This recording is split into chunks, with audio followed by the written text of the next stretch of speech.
Şu anda vücut oksijen alamıyor. Hello Turkey. Bizi çok sevdiler ya. Bir, Mısır piramitleri, iki bu. Muhteşem ötesi, muhteşem. Nasıl bir patates bu? Aa çok güzel. Evet. Oha yakından görmek ne kadar güzelmiş. İnkaların yaptığı, İspanyolların gelip yaptığı. Ha bizdeki gibi ismi aynı, ortak pantolon. Ve sonunda o meşhur Coca yaptığı ay. 6 aydır dünya turundayız. En iyi içtiğiniz çorba diyebilir misiniz? Hadi lan diyorsun. Bunu nasıl yaptınız 500 sene önce? Şu son yıllarda heyecanlandıran en iyi gezi olacak bu. Fatma Gül diyor.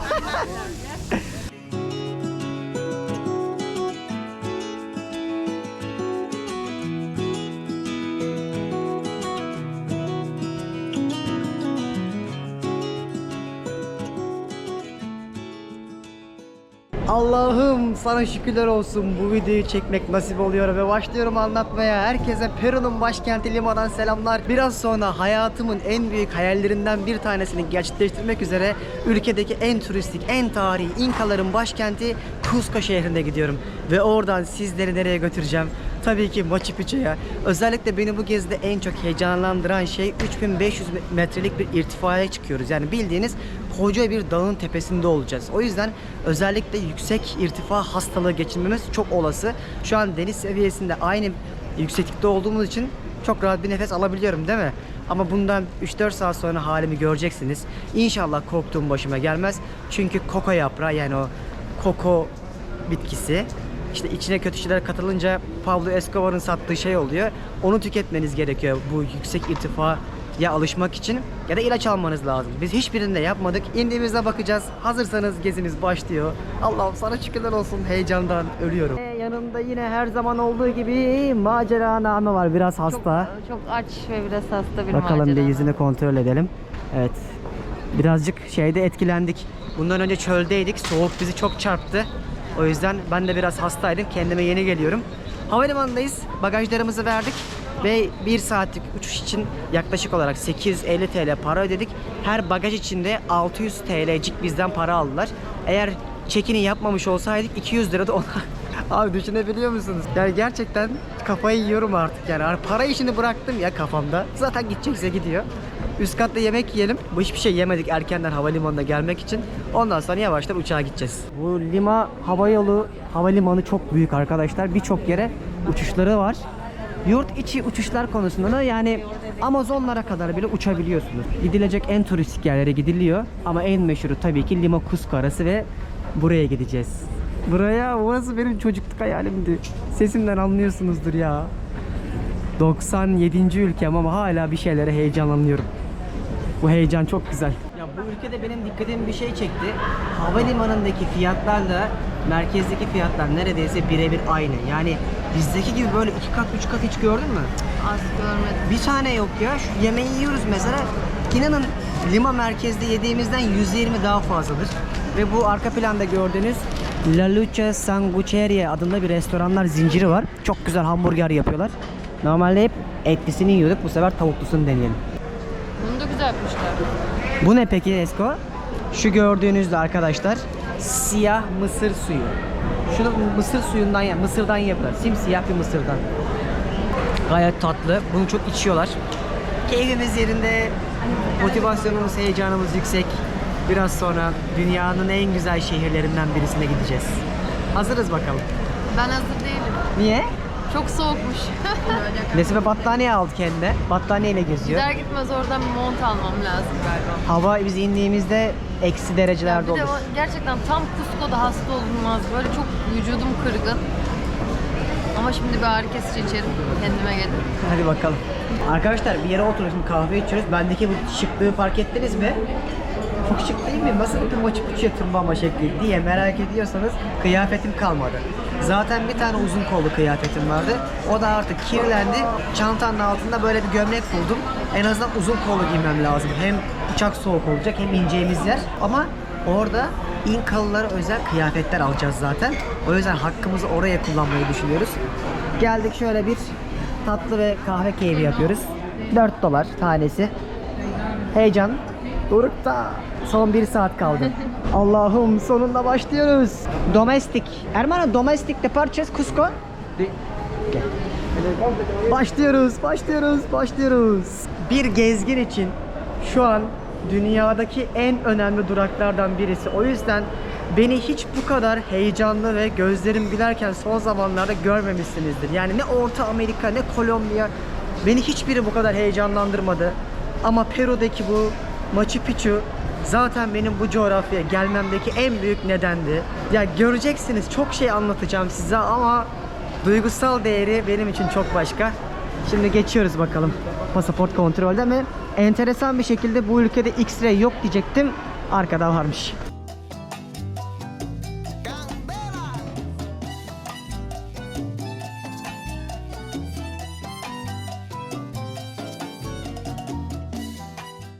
Geçtik.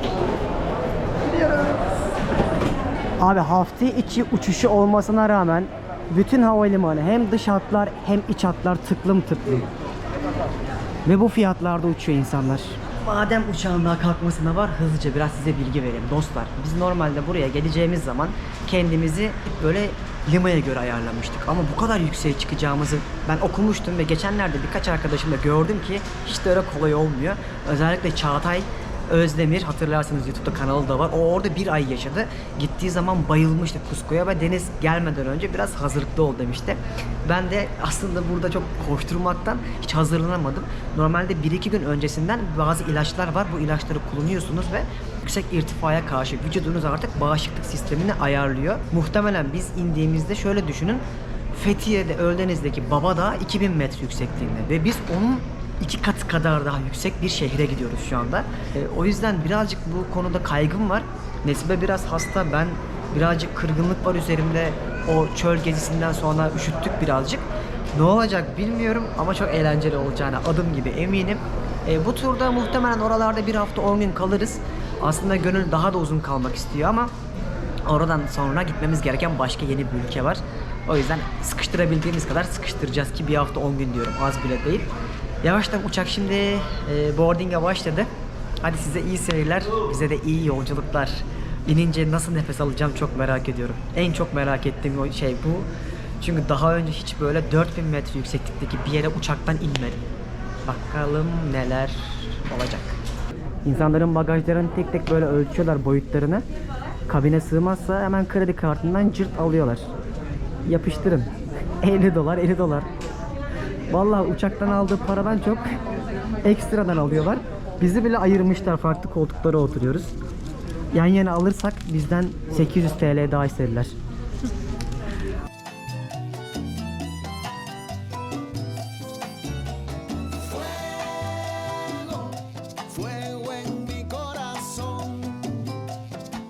Viva bu ülkelerin, yani bu kıtanın ve Orta Amerika'nın low cost havayolu şirketlerinden birisi. Bakın abi.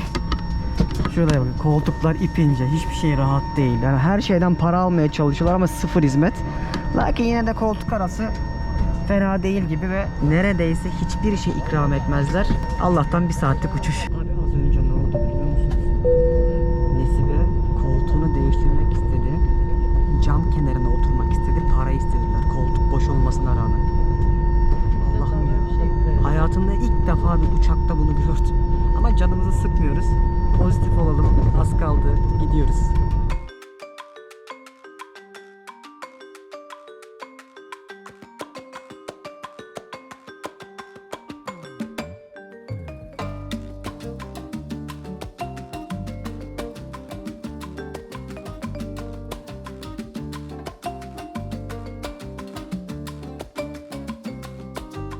O kadar enteresan bir ülke ki bir taraf böyle çöllerle kaplı. Önceki çöl gezimdeki videoyu bırakırım izlersiniz. Bir tarafsa 9000 kilometre uzunluğundaki Ant Dağları'ndan sonraki yeşil bir bitki örtüsüyle kaplı. Cusco'yu az önce tepeden gördünüz. Çöl, yani birçok yer çöldü ama bundan sonra bir anda böyle yemyeşil bir bitki örtüsü olacak. Bende şimdiden baş ağrısı başladı. Şuralarım ağrıyor. Gracias. Bir daha da siz de uçarsan 2 olsun. Anam benim başım dönüyor. Bu işte benim anlamadım. Benim başım dönüyor. Evet. İnanılmaz derecede başım dönüyor şu anda. Biz Yanardağ'da çıkmıştık Guatemala'da. O da 3600 metre falandı ama var ya böyle başımın ortasında hiçbir şeyim yoktu az önce. İnince oldu.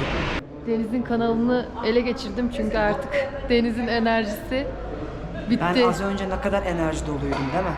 Deniz şu an yürürken zorlanıyor. Az Ay, önce koluma girdi. Şeyi algılayamıyorum. Yani yürüdüğüm yeri algılayamıyorum. Ayağımdan kayıyor gibi oluyor. Gerçekten mi? Allah canımı alsın.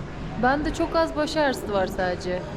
Ben normalde ne kadar enerjiktim. Kapıları Evet. açtılar, benim enerji bitti. Ya da psikolojik mi bilmiyorum ama yemin Psikolojik ederim hani olabilir. düşüyordum az önce. Nesibe Ha, bana tutmuyorum. tutunuyor.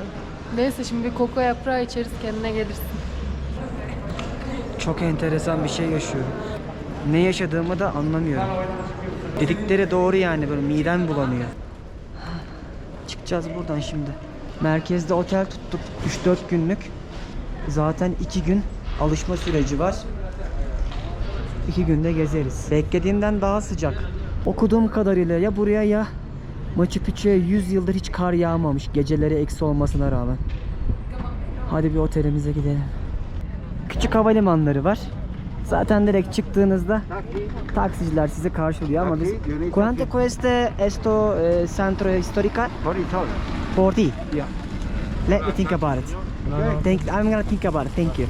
Uber 20'ye götürüyor. 40'a gerek yok. Gel Nesibe. Yani her zaman olduğu gibi taksiciler Çakanzi. Şurada kapının önünden Uber'e bineriz, gel. İnternette şey yazıyor. Bazı sağlık önlemleriyle ilgili yazılar okudum. Eğer diyor ilk 24 saatte kendinizi kötü hissederseniz ve koko yaprağı çayı ve ilaçlar işe yaramazsa direkt hastaneye gidin diyor. Alışırım herhalde biraz sonra. Hello, taxi service. Gracias hermano. Taxi. Abi havalimanının hemen dışı böyle dayılar var. Yerli. Buranın olayı zaten turizm. Ülkenin en turistik yerine geldik. Oğlum ne kadar çok taksici var. Aynen. Centro Histórico ¿cuánto cuesta? 25 soles. 25 soles. 25. Soles. Tamam. Uber'de 24'tü. 25, 25. Okey vamos. Vamos. Bak hemen bir kapıya çıktık. 15 kârdayız. Allah.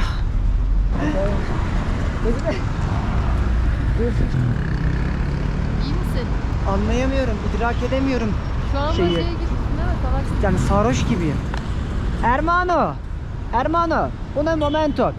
Is it normale dizi? Benim kafa drunk, sarhoş gibi. Normale? No. Mi? Ah, Normal? this is the sickness. Sickness. altitude. Uno dia or dos dias? Uno. Uno. Un día. And I should drink... Abi de Abi show peşinde. Okay, ¿a qué me esperan? Only pick up here. pick up your slowly ha. Bak aynı şey diyor işte. Sen abi ne diyorsun? Abi orada Of. dans ediyor. Kasap et derdinde, koyun can derdinde misali. Abim benim hala poz veriyor Nesibe. Abiyi ben çekeyim de biraz keyif yerine gelsin. Bayağıdır kameraya çıkmamış gibi. ¿Qué hotel? Otel, I'm gonna tell you the name of it.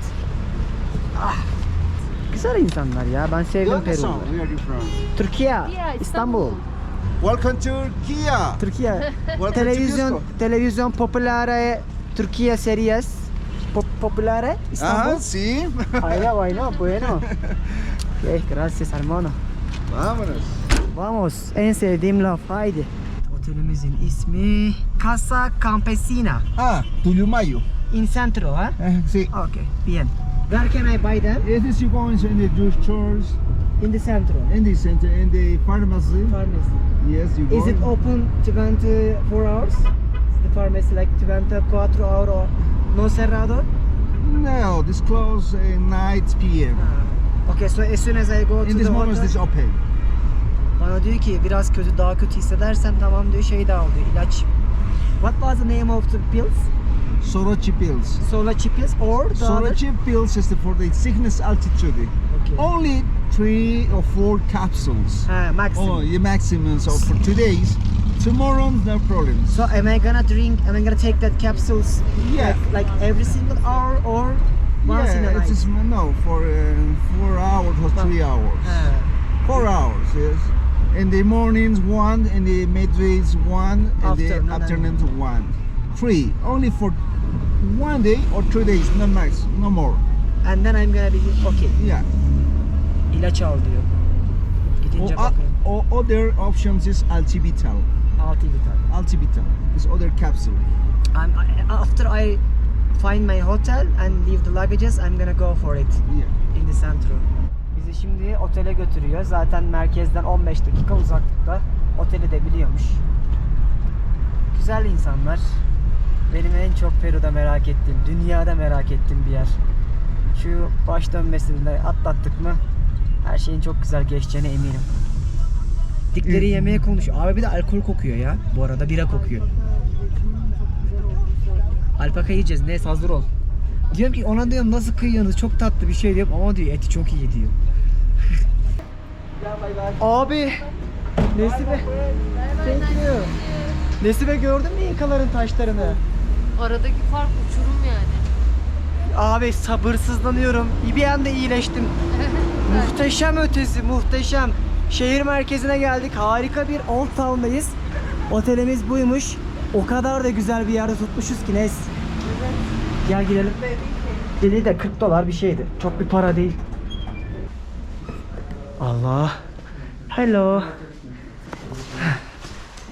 Nefessiz kaldım. Sabah da gösteririm. Oh. Tam böyle konum olarak 10 numara bir yerdeyiz. Hala. Yerel kıyafetli bir ablam var. Şimdi check-in yapacağız, onu bekliyorum.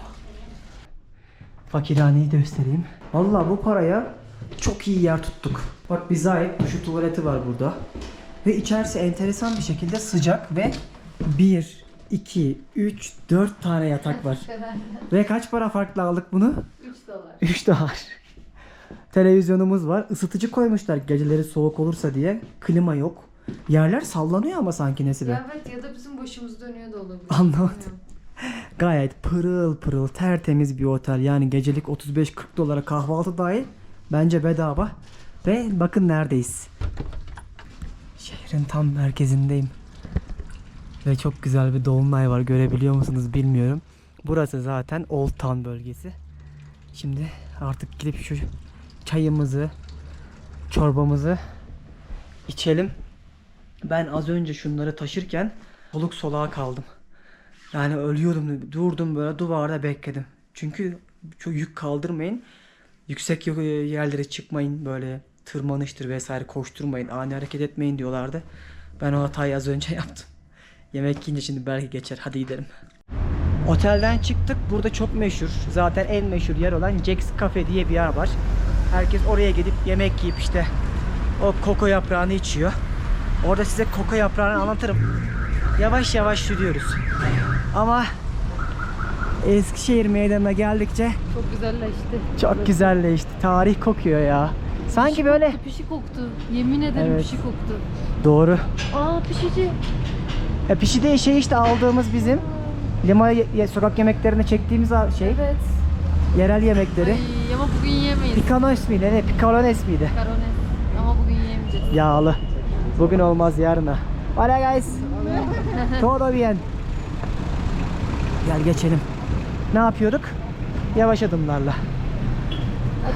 Böyle bana şeyi hissettirdi burası. İtalya'da falan böyle yani herhangi bir antik şehrinde geziyormuşum gibi hissettim. Her yer tarihi olduğu için orada da.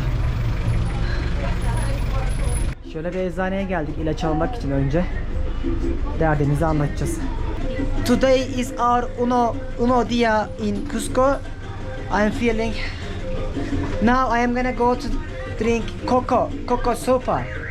But just in case I want to have pills in my pocket. So do you have pills? Adam bir isim medical? söylemişti. Dulces de coca. Yes, Kadın this. seni o kadar yanlış anladı ki. But medicana, medicine. Medicamentos. Ve pills. Por el mal. Tutsana bir, ben derdimi bir de İspanyolca anlatayım. Altivite demişti. Evet afiyet. Bende şu anda baş dönmesi başladı ve buradaki ilk günümüz. Muy bien. ¿Cuánto cuesta un 3 soles cada uno. cura uno? O sea, every 8 horas. Ne olur ne olmaz diye Cada 8 şu horas. Altivial. Okay, ¿cuánto miydi? cuesta? Aynen. 3 soles cada Altivial uno. diye bir ilaç var. ¿Cuántos te doy? Onu aldık. Doğal bir ilaçmış aslında. Cada Por el pastilla cuesta 3 soles. So I need solo tres. Tres is enough for me. Bak şöyle bir şeyler de var. Eczanede bundan da satıyor. Biz bunu şeker sandık. Hayır dedi. Tıbbi bir ilaç gibi Ama kullanılıyor dedi baksana. ama bence yanlış anladım. Bence de ya. Şey naneli şeker diye satıyor. Baksana buralarda zaten şeyleri var. Ha bu kakao. Yok coca işte. Coca'dan yapılıyor. Okay, muy bien. Muchas gracias. Gracias, no necesito. Hadi Allah'ım. Önce dedi şeyini iç dedi, çorbanı. Ondan sonra gece geçmezse 8 saat aralıklarla bunu kullanacağım. Ama bu güzellikleri gördükten sonra benim muhtemelen hiçbir şeyim kalmaz. Tarih kokan sokakları böyle bir de trafiğe kapatmışlar. Bayılıyorum. Şimdi tam Old Town'un yani Eskişehir merkezindeyiz. Oo Nesibe, şuraların tatlılığına bak. Ben gece böyle canlı bir yer beklemiyordum ya.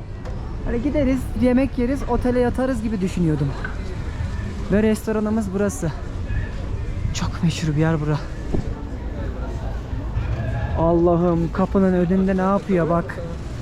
Bak ne yapıyor arkadaşlar. Hola. Esto. Anticuchos. Kalp yapıyor, yürek yapıyor.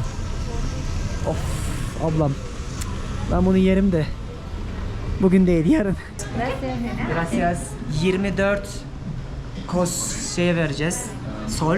6 dolar falan. Burada içilmesi gereken bir şey var. Ne diyelim buna? Sebzeli tavuk çorbası. Bunu için dedi. Ondan sonrasına bakacağız. Ama inanın, yemin ederim size, ayaklarım yerden kayıyor. Yani dengeleyemiyorum vücudumu. Hele bir şeye hani böyle yokuştan çıkarsın, nefes nefese kalırsın, başın dönecek gibi olur ya. Sende nasıl maşallah bir şey olmadı ya? Bende yok bir şey. Ben Nesibe yıkılır demiştim ama ben yıkıldım. Kafede çok tatlıymış. İçerisi sıcacık bu arada. Yemek geldi. Muhteşem. 6 aydır dünya turundayız. Değil mi Nez? 6 ay oldu. En iyi içtiğiniz çorba diyebilir misin? Kesinlikle. Ben bu kadar iyisini içmemiştim. Ve Çağatay söylemişti bize. Çağatay Özdemir, YouTube'da takip edin. Abi porsiyonlar çok büyük geliyor. Cusco'da her şeyi tek söyleyin demişti. Şu bir porsiyonun 2'ye bölünmüş hali. Evet. Ve sadece 6 dolar, yani kişi başı 3 dolara böyle güzel bir yemek yiyoruz. Allah'ım nasıl iyi geldi. Annem yapmış gibi değil mi? Evet. Ve bu hazır gelmedi. İçeride ya şimdi yaptılar. Kadının verdiği bu ilaçlardan bir tane içiyorum. 6 Vital adı. Şöyle bir kapsül. Gözüm bir yandan yan masadaki yemekleri kesiyor. Ben doymadım ya. Ne kadar büyük porsiyonlar. Baksana kadının şu yediği porsiyonu. Hadi Allah'ım geçsin de bir an önce yemek yemeye başlayalım. Bu benim dişimin kabuğuna yetmedi Nes. Yarını bekleyeceğiz. Şu sokakta biraz bir dolanalım ya. En kötü koklayarız biraz. Olma böylesi. Görüyorum, kokluyorum ama dokunamıyorum arkamda. Başımdan aşağı geldi kokusu. Hadi bakalım, başladık gezmeye. İlk gecemiz bakalım nasıl geçecek arkadaşlar. Bolca su için dediler. Böyle tatlı tatlı dükkanlar görüyorsunuz. Şu çirkin taşların hepsini zamanında burayı yerle bir eden İspanyollar yapmış. Asıl en güzellerini göreceksiniz, İnkaların yaptıklarını. Onlarla ilgili ayrı bölüm yaparım. Detaylı tarihi bilgiler vermek istiyorum. Dersime çalıştım çünkü. Ve renkli renkli hediyelik eşyalar başladı. Bu kadar tatlı. Buraya var ya şey diyorlardı. Boş çantayla gelin, dolu dönersiniz. Alpakalar. Dokundum ve hissettim. Orijinal tüyü. 100% %100 alpaka tüyünden yapılmış ve alpakaları tüyü için kullanırlar genelde. Dedim ya şeyleri, lamaları eti için. Nasıl bir tüy bu ya? Bununla yattığını düşünsene Nesibe. Şöyle suratına bak. Bunu yiyemezsin ama ya. Değil mi? Kıyamazsın. Nesibe çabuk gel. Nesibe. Bak yüzüme bak, gözüme bak ve şuraya bak. Aa, ben bunu şeyde görmüştüm, evet. Oha, yakından görmek ne kadar güzelmiş. Ha, yani şeyde Ayhan Sicimoğlu. Ayhan Sicimoğlu'nun videosunu izlemiştik. Hadi lan diyorsun. Hadi lan diyorsun. Bunu nasıl yaptınız 500 sene önce? Ya bakın. İnkaların yaptığı, İspanyolların gelip yaptığı. Ve karşı karşıya. Ya hiçbir Abi keserek yapmışlar. Şunun köşelerine bak, keserek. Canlısını görmek çok garip. Vay anasını ya. Bir de şuna bak, bir de şuna bak. Gel. Al. Şimdi bir buna bak abi, canlısına. Ha, ne şimdi bu? Ne yani? 500 sene önce adamın yaptığına bak bir de. Kusursuz bazı taşlar 120 ton, 130 tonmuş. Machu Picchu taraflarında, onları anlatacağım size. Ama ilk geceden buna şahit olmak muhteşem bir deneyim. Burada çok dikkatimi çeken bir şey göstereyim size. Bakın abi. Görüyor musunuz eğimi? Ya bunları yine anlatacağım size ama gece de görün istiyorum. Bunu yapmış adamlar zamanında ve nasıl yapıldığı bilinmiyor. Hatta öyle ki bir Mısır piramitleri, iki bu. Hala bugünümüzün teknolojisinde aynısını yapamıyorlar. Denediler, başaramadılar. O yüzden çok önemli bir yapı görüyorsunuz. Yapılar göreceksiniz. Keserek, hiçbir çimento yapıştırıcı bir şey kullanmadan tamamen katlama sistemiyle yapıyorlar bunu. Pantolona esto. Ha bizdeki gibi ismi aynı, ortak. Pantolon 25'e satıyor şunu. Bedava. $6 falan. Sen ne gördün? Şu atkı çok güzelmiş. Çok güzel hepsi değil mi? Nesibe buraya boş bavulla gelecektin. Üzgünüm. Ben yine alırım. Bavulunda yer yok. Ben atarım bir şeyler bavuluma. Yok. Gerçekten harika ya. Böyle beni şu son yıllarda heyecanlandıran en iyi gezi olacak bu. Gece olunca tabii her yer ışıklanınca ayrı bir güzel oluyor. Az önce yanlış bilgi vermişim. O köşedeki taşlar İspanyollardan da öncekiymiş. Buradaki en büyük taş da buymuş. Şunun kilidine bak, nasıl koydum bunu ya. Ve hemen gelin abi. Gelin. Bunlar da The look here is freezer. This is my art. Art. Muchas gracias, but I don't have enough space in my We backpack. have a special small tube. I know, but Roll up. we are in a road trip, so we don't know when we are gonna go back to Turkey. Bu da İspanyolların yaptığı. Aradaki farka bak. Arada harç sistemi, taş sistemi var. Görselliği bile kötü ve bu daha böyle buraya doğru devriliyor. Oysa içe doğru gidiyor. Fark ettin mi? Bak görüyorsun net. Şuradan bakarsan, gündüz de çekerim ayrıca videolarda. Oo, dersine çok iyi çalıştım. Bilgi yağmuru geliyor daha. Ve sana da şey geliyor mu? Böyle garip geliyor mu? Düşünsene, tarih kitaplarında hep yazılana göre inanıyoruz. Ama bir de yazılmayan tarihler var. Yani işte beyaz adamın, İspanyolların buraya geldiği tarih 1500'lü yıllar. Ondan önce İnkalar var. Ondan önce de başka topluluklar var. Burada yani say bitmez ya. Yani medeniyetleri. Aztekler Çok yukarıda, fazla. Mayalar var. Ama bütün tarihi Avrupa'ya, Amerika'ya göre mesela öğreniyoruz. Evet. Halbuki buradaki hikayeler o kadar fazla ki benim başım döndü araştırırken, okurken. Çok detay Yani var.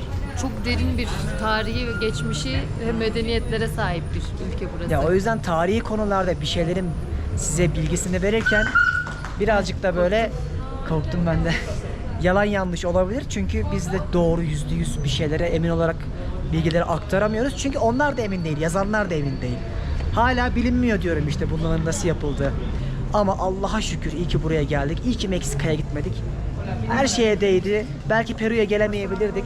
Ama iyi ki Peru'ya geldik. Meksika her zaman gideriz. Peru'ya her zaman gelinmez. Peru'ya bence daha uzun vakit ayırmamız gerekiyor gibi geliyor bana. Çok yer vardı. Çok Evet. yer. Şimdi yine böyle bir yere çıktık. Her yer gördüğünüz gibi çok güzel. Tarihi sokaklarla kaplı. Böyle dolanıyoruz. Bende yorgunluk kalmadı. Bende de bir şey yok. Beni bilirsiniz, ben çok böyle dükkana falan girmeyi sevmem. Ama dayanamıyorum. Bu nasıl bir dükkan? Şunun güzelliğine, tasarıma bakın. Ama üzücü bir durum var. Bebek alpakadan yapılıyormuş. Bu tüylerinden yapılıyormuş. Bu şeyler, kıyafetler ve Ha, ben orayı duymamıştım. 1200 Ben sol. çok neden bu kadar pahalı? O yüzden. Yani şu 6000 Zaten öyle TL. Almayalım. Ne yapalım? Sağdan çıkalım. Böyle bir şey destek olmak istemem. Muchas gracias. Şimdi Nesibe çok güzel bir yere değindi. Hayvanlar burada tüyleri kullanılıyor. Alpakalar. O yüzden biz buna dahil olmak istemiyoruz. Yani çok emin olmamız lazım hayvanların Ben acaba zarar hani görmediğine. belki tüylerini belki kırpıp Hani hayvan belli üşüyordur mesela. zamanlarda belki tıraş yapıp mı kullanılıyor? Öyle mi acaba? Bu konuda emin olmamız Aynen lazım. ben de değildim o yüzden. Ya çünkü biz kaldım. hayvanların kullanılarak yani biliyorsunuz dünyanın canını okudular. Olabildiğince dikkat etmeye çalışıyoruz bu konuda. Size de öneririm. Emin olmadığım bir yerden bir şey almayacağım. Baştan söyleyeyim. Gittiğimiz yerlerin hepsini gündüz de gezeriz. Ama böyle ilk şehre geldiğindeki o heyecan var ya, keşfetme heyecanı, nasıl bir yer çıkacak acaba diye. O heyecanımıza tanık olun istiyorum ve ana meydanlarına geldik. Şöyle herkes sulu böyle sıcak sulu bir şey yapıyor. Alkollü olabilir diye tahmin ediyorum. Yarın falan deneriz. Bugün erken daha. Zaten bunun başka bir şey. Vay Nesko. Ben bir Avrupa'da şehirde gibiyim. Ve çok güvenli, çok. Yani bir kere daha güven konusunda gram dahi bir şey hissetmedim Peru'da. Rengarenk. Beğendin değil mi? Vay be, dikkat et. Bir gece olarak, yani gece yarısı olarak söylüyorum, son zamanlarda gördüğüm en güzel yer. Yani ekranda nasıl görünüyor bilmiyorum ama canlısını size tarif dahi edemem. Işıl ışıl, capcanlı, rengarenk. Bayıldım. Ve şehir tepelerin de üstüne kuruluyor. O yüzden biz meydana yakın bir yerde otel tuttuk ki çok tepelere yürümeyelim.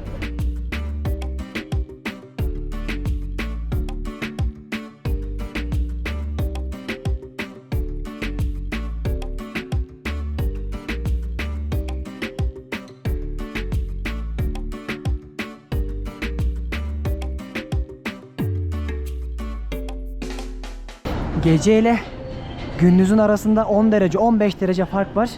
Ellerimiz üşümeye başladı. Şimdi bir koko çayı içmeye gidiyoruz. Bir restoran var. Orayı biraz övmüşlerdi. Hem ısınırız hem de vücudumuz biraz alışır. Allah'ını seversen gidiyor. İlk defa gördüm alpaka. Alpaka gidiyor. Yerlileri görüyor musunuz? Elinde bir de bebek vardı. Çekmedim onu. Bilmiyorum, anlık sevmek daha hoşuma gitti. Gidiyor ya şurada. Bolca göreceğiz bundan. Şu ana kadar gördüğümüz çok rahatsız ediyorlar. Ne diyorsun? Yani mesela bir şey satacaklar ya. Gözüne Yüzüne sokuyor. soka geliyor yani. Restoranın ismi Andean Grill. Yes. We are looking for lady coco tea. Coquetel. Yes. See you have? Yes. Okay, we are dos personas. Yes. No problem. Vamos. No, eso es para Hayır, hem restoran, hayır burada çayı da güzel yapıyor demişler. İngilizce. Solo hablan español, inglés, only. Mi español poquito. Okay. Like, you know, todo bien. Estamos bien. Mucho. ¿Cuánto cuesta? Derecho, derecha, izquierda. Izquierda. La comida es rico. Digamos que the food is very delicious. Aha. La comida rico. Es Rico. rico. Es delicious. ¿Qué significa? Sibe, ben rastgele bir restorandır dedim ama Burası restoranmış ya. restoranda çayı da var ama. My friends, welcome. Gracias. Gelmişken farklı bir yer deneyelim. Belki ben yanına ekmek söylerim. Numara yapmış olabilirim. Ben doymadım çünkü. Hala. Ve sonunda o meşhur koka yaprağı. İşte kötü şeylere kullanırsanız kokain oluyor. İyi şeylere kullanırsanız coca leaves, yani koka yaprağı oluyor. Bu çok sıradan bir halkın kullandığı aslında medikal bir tedavi yöntemi. Suyun içine yaprağı koyuyor. Başka hiçbir şey yok ve yanına şeker getiriyor. Bekliyorum şimdi bu aromasını alsın. Şu yaprakları işte sıcak suda erittikten sonra günde 3 defa falan içiyorlarmış. Ve bu bahsettiğim videonun başından beri o bizim zorlandığımız şu an hastalığa iyi geldiği söyleniyor. Allah'ın hikmeti. Onlar da bunu bulmuş işte. Ben bir şey tattım ve beğendim mi az önce? Evet bayıldım da. Peynir. Beğenir mi tadı? İkram geldi. Hayret ikram bir şey var. Vay. Nasıl bir şey bu? Ne kadar güzel bu ya. Ne peyniri arkadaş bu ya? Resmen bizim Fethiye'deki Cuma pazarına götürdü beni. Çikolatası. Bence biz peyniri yemeye peynir tadını unutmuşuz, ondan olabilir. Bu çok kötü kokuyor. Bir tadıyorum. Kokusu böyle bozuk ayakkabı kokusu gibi. Ayakkabı mı? Ay, Tadı ne biliyor musun? Böyle Japon restoranında, Çin restoranına Tamam, gidersin de. anladım. Kötü. Ama içmek zorundayım. Adamlar o kadar alışmışlar ki ilk gününüz mü diye sana direkt soruyor zaten. Yani çok sıradan bir ritüel. Çok güzel yer ya arkadaşlar. Allah size de görmeyi nasip etsin. Hani elimden geldikçe her şeyi sonraki videolarda Ben Bir Hayalin Peşinde kanalında, Nesibe de Maceraname kanalında anlatacağız. Kapsamlı içerikler olacak. Hani umarım sizlere de güzel rehber oluyordur ama ben buralara gelip bu kadar detaylı rehber olacak çok az Türk tanıyorum. İnşallah biz de onlardan birisi oluyoruzdur, beğeniyorsunuzdur. Ya biz bir çay içtik. Yanına da normalde 20 solluk bir tabak şey geldi. Meğer sadece onlar ikrammış. Peynirle mısır. Şeyde sadece 4'müş, 4 sol çay. Bilmiyorum iyi miyiz, kötü müyüz, ne durumdayız? Ben şu an iyiyim. Hiçbir şeyim yok benim. Ben açım ama ya. Hala. Yani ama bugün bence yemeyelim. Kafi. Dolanıyor sokaklarda. Dolanıyoruz. Hava sandığımızdan da ılık çıktı. Ama şöyle de bir şey var.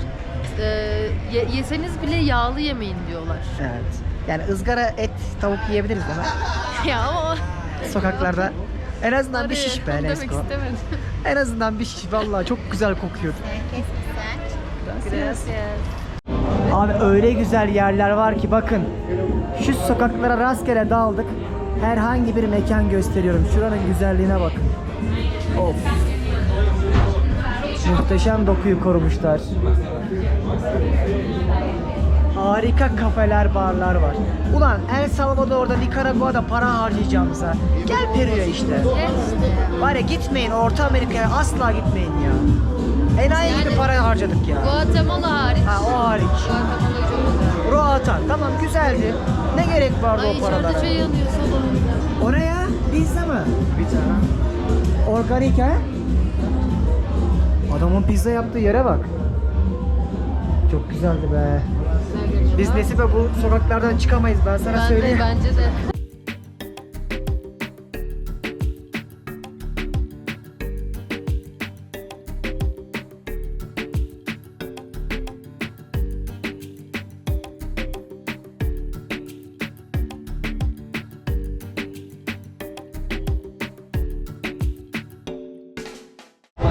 Abi gece sokaklardan çıkmak istemiyor insan. Biz akşam soğuk olur, otele erken mi gideriz acaba derken şuraya bakın. Tıktım mekanlar. Turizm, yerel turizm de var. Yabancılar için de var. Barlar sokağındayız. Beklemiyordum, yalan söylemeyeyim. Şu anda vücut oksijen alamıyor. O yüzden bildiğin yavaş yavaş sürünmeye başlıyorsun. Sürekli esniyorum. Nesibe'de yoktu, onda da başladı. Neren ağrıyor? Tam ciğerlerin değil mi? Evet. Sürekli esniyorum. Mesela adım atamıyorsun. Merdivenden çıkarken nefes nefese kalıyoruz şu anda. Yarına geçer deme. İnşallah hani belki benim abarttığımı düşünüyordunuz ama şimdi Nesibe'de de başladı görün. Ben koku çayını içtim, bende başladı. Geçirmesi gerekmiyor Ama muydu? sen zaten karın ağrın vardı. Belki o ağrına bastırıyordu, ne bileyim. Aynen, o ağrım geçtiği için belki bu Ben başladı. böyle altına tuvaletini yapmış çocuk gibi böyle adımlar atıyorum şu an yavaş yavaş. Aman ha. Sınıf çocuğu gibi hadi gezelim. Gece oldu. Artık sokak sanatçıları tezgahlarını o meşhur caddenin olduğu yere atmışlar. Bir sürü farklı ürün satıyorlar.